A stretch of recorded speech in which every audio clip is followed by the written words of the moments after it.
Welcome to another tutorial of the Solution Journals. Today we will learn how to switch your personal account of TikTok to a professional account, a commercial account. So this is an option like completely, in the app of TikTok with TikTok. So the first step is go to the application, and after that I will go to the option of profile.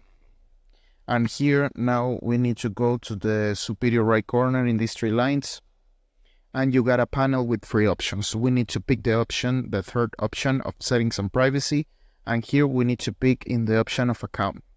So here in account, we got the option here, switch to business account. So you pick here, and after that the only thing you need to do is follow the steps to complete the process. After that you need to pick here in next, and you need to learn more about your audience and reach more people, access conversation tools, and here you need to choose a category. You pick in next, and you activated your professional account. So this is the process. I hope this tutorial was helpful for you. Follow us for more content like this.